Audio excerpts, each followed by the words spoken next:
CDC found that the most common waterborne diseases came not from poorly treated surface water, but from cross connections and inadequately treated groundwater. If a utility wants to take a look at their ordinances or tariffs or whatever their legal foundation is found in, what are some practical first steps they should take? I would Google TCEQ backflow ordinance and see what popped up. What's one thing that every utility should do this year to strengthen their legal foundation? I would say look at your service agreement. The service agreement is kind of where the rubber meets the road from a customer's perspective. If you have a strong, clear service agreement that every customer, be they residents or business owners, that you give to those new folks, they're going to have that in their hand. Welcome to FLO Talk, Conversations with Water Professionals. I'm Travis Kvaal, the Cross Connection Control Field Supervisor with Hardin Associates Consulting and the Partnership Development Lead for FLO by HAC. In our trailer episode, we introduced the 6 pillars of cross connection control, a framework designed to help utilities evaluate and strengthen their programs. Today, we're kicking off the first pillar, legal foundation. A strong cross-connection control program starts with authority. Before a utility can require inspections or enforcing testing requirements or addressing compliance issues, it needs the legal framework to support those actions.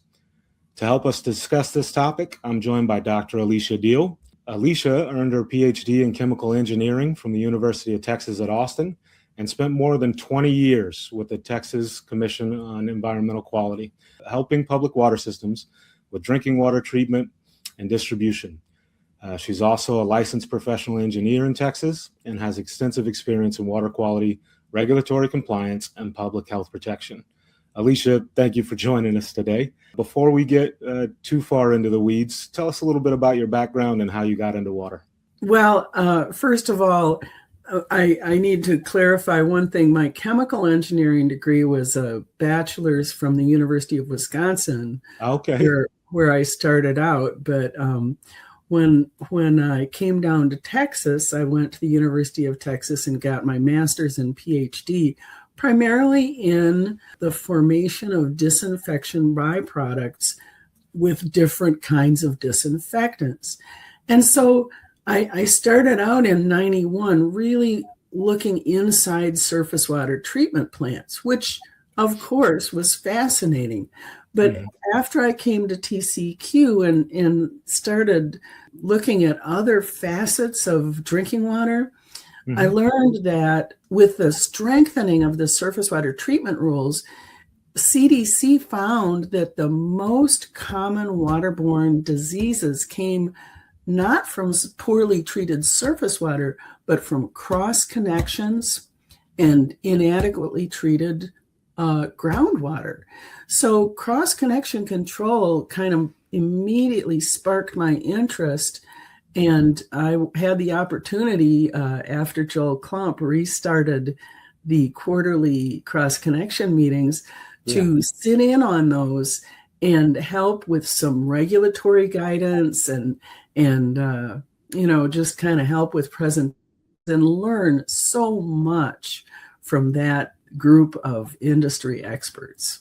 Yeah, no, that's awesome. I'm learning that I've got some great folks around me when it comes to those cross connection control subcommittee, which has been a huge benefit to me in my career, right? A place to go and learn. And so definitely excited to get to talk to you guys that were there at the beginning of that. So I do want to talk about, in Texas, we've got 7,000 water systems, right? And they're all different shapes and sizes and all different types of systems and different authorities. What are some of those systems and some of the methods that they would use to establish their legal foundation? So obviously, and this is why this is kind of the first pillar, if you don't have and take that legal authority, you can run into problems at your water system not having enough responsibility, power, authority to correct situations that could be a risk to public health. So we talk about three kinds of systems. Communities, okay, that's kind of obvious. Non-transient non-communities, which is where people are there more than 6 months, and so they're drinking that water a lot. And then transient non-communities, where somebody may come in, stay a few days, and then take off. Like, think about a RV park, or a gas station, or a Texas Department of Transportation rest area. So primarily, we tend to deal with the communities kind of first of all. And for communities, we're thinking about some really specific ways for protecting public health by having authority. And the first one I want to mention is the ordinance. Over 5,000, every city or community has to have a plumbing ordinance. But we go a little bit farther with backflow. A plumbing ordinance, that has strength of making sure that people who build new houses put in the backflow preventions that are mentioned in a plumbing code.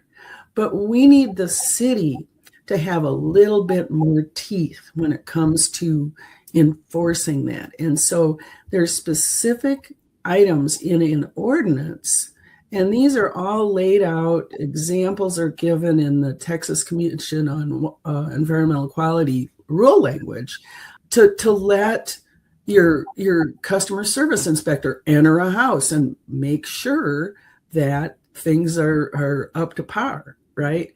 And so those two kind of things, the plumbing code and then the plumbing ordinance, are what we talk about the most when we talk about a community. But I know we want to talk about a third thing on all of these, including your communities, and that is your retail customer service agreement. Yeah, absolutely. So one of the things that we do when we go talk to water purveyors, a lot of times our first question is, what plumbing code are you under, right? What's your newest adopted plumbing code? And then when was the last time your ordinance or your tariff or your customer service agreement was updated, right? And are those things matching, or are they in conflict with each other?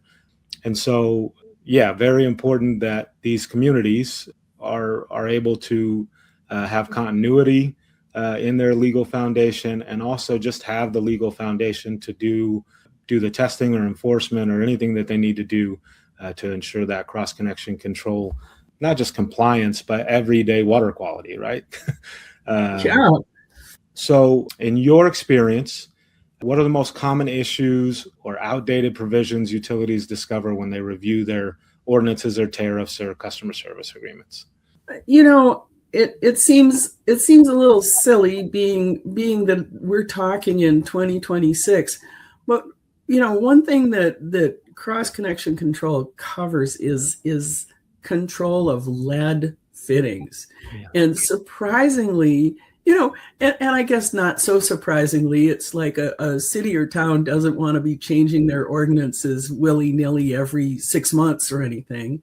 But we still see the pre-2014 language in there related to lead. And since, look it up on the web, Flint, Michigan, and we've all kind of come to really realize and understand that no level of lead is safe. So that's something that I'd always recommend that communities or anyone in the service agreement as well, check that out. Just having put in the ordinance, if that was put in a long time ago, it may not have matched all of the requirements that are part of the Texas Commission on Environmental Quality recommendations. And so just doing an overview of that anytime that, for instance, when you get a new city manager, or if things change in the community, if you annex another area, when things are changing, double check all your documentation to make sure you're up to speed. Yeah. And You were talking about the idea that these water purveyors and municipalities and MUDs and SUDs and all these, they don't always want to update those ordinances and tariffs. They're not quick to do those things because they're difficult to do, right? And so they don't want to update these things. But something that we find quite a bit as inspectors, right, is we'll go into a community and the building official or the water purveyor will have very specific ideas for cross-connection control that maybe don't line up exactly with plumbing code, or maybe they're going above and beyond plumbing code or going above and beyond state regulation. But if they don't have updated ordinances or tariffs, they can not have the legal backing to enforce those things. And so that's one thing that we find quite often is that we're being, or that communities may be enforcing in action rules that they don't have legal standing for. And what's some of the dangers that folks can run into there? Oh my gosh. I mean, if, there have been some big cities that just haven't had the opportunity, or there's been pushback on putting that cross-connection language beyond the plumbing code into their ordinances. And, one of those is right of entry. We could see a community get into a little conflict just because one of their code enforcement people who has the credentials to do a customer service inspection, just, trying to enter a place or entering a place and then getting that pushback from the owner or residents of that facility because it's not in the ordinance, which, I have to say, as hard as it is to put an ordinance in place, it's kind of a lot harder to get into a legal discussion with a resident or owner of a business. Yeah, no, absolutely. So if a utility wants to take a look at their ordinances or tariffs or whatever their legal foundation is found in, what are some practical first steps they should take? Oh my gosh. I guess the first thing that, if it was me, I would Google TCEQ backflow ordinance and see what popped up, because there's a lot of guidance on the web and in the actual rules. I might, talk to the TCEQ's current backflow and cross-connection lead implementer, and I'm going to throw her right under the bus, and that's Catherine McLaughlin. And you can reach her at, write this down, 512-239-4691.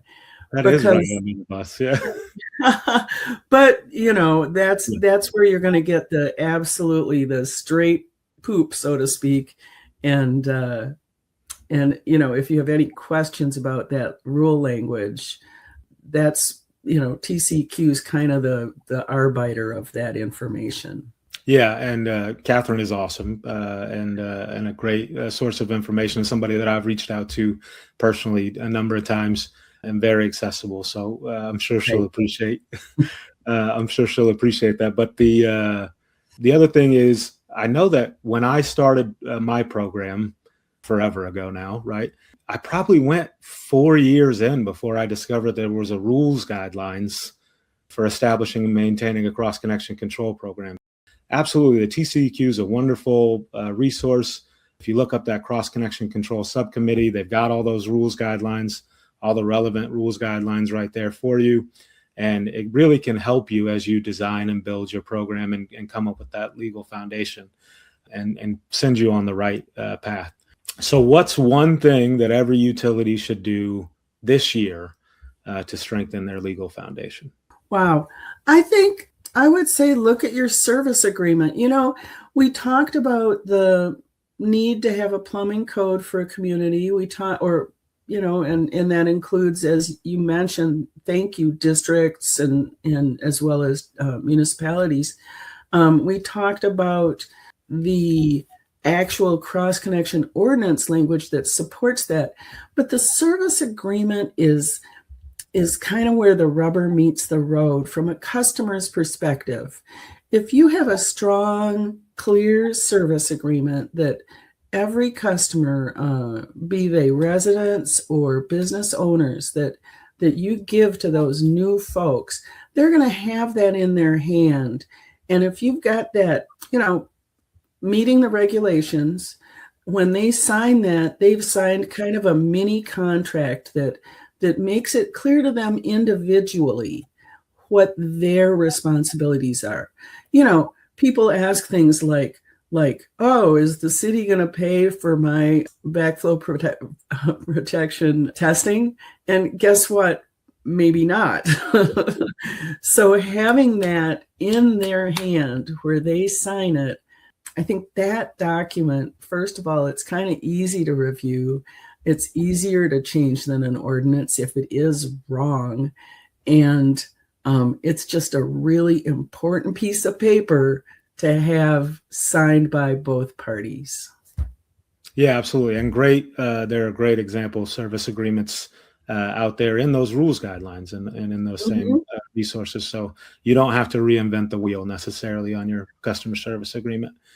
And finally, I think we talked a little bit before about those non-transient communities. I lost the word for it, but when we talk about places like RV parks or places where people are living but are kind of owned by a single owner, how do those folks handle their cross-connection control regulation?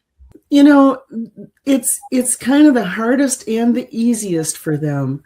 It's the hardest because you're not required to be a licensed operator to own and operate. For example, let's use the RV park as a common example. And so, if you're in a community, you may have had all that basic training that at least opened the door to cross-connection control, even if you don't have the specific licenses. So that RV park owner is kind of at a disadvantage from a training perspective. However, they're at the advantage because ownership is complete authority.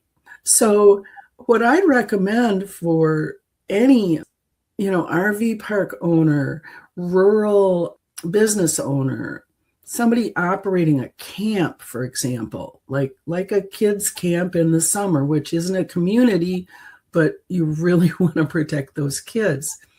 Go ahead, search around for some of those regulatory guidances that you mentioned, which can be very helpful. Call Texas Commission on Environmental Quality and ask for some free help, or just look around your community. You'll find in that community that there are backflow prevention and assembly testers and customer service inspectors who will be really glad to talk to you about what your needs are and whether they can help you. So kind of just start poking around for that. The last thing that you want to do as an owner is wind up in a situation where somebody that works for you or a camper or somebody who's staying there gets ill from a cross connection. And now again, you didn't have the protection in place to begin with. And now you're in this discussion that can be really uncomfortable. So Alicia, in Texas, is adopting a plumbing code enough to support your cross-connection control program? My gosh, that's a great question, Travis. Folks, especially when they're good at plumbing, they tend to think, oh, that plumbing code is going to be enough, right? And a plumbing code is a very strong piece of guidance for builders and people creating homes or businesses. However, in Texas, we go one step further. We need to have a community, a district, a municipality have additional language that's in the ordinance specifically that allows that community to have authority over specific items. Like the plumbing code is not going to tell you what the fee is when a person does something wrong, right? The plumbing code is not going to tell you what that city's procedure is for getting backflow prevention assemblies tested and who pays for that item. So you need to have that local knowledge put in there in an ordinance, not just a code. Yeah. Well, Alicia, thank you so much for joining us today. This is FLO Talk, and I know that people learned a lot today. I would encourage everybody, go follow us on socials, Hardin Associates and FLO by HAC, and come see us in August at the TCEQ Public Drinking Water Conference. We're excited to see everybody there. But Alicia, once again, thank you. You've been wonderful. Thank you, Travis. It's always great to talk with you.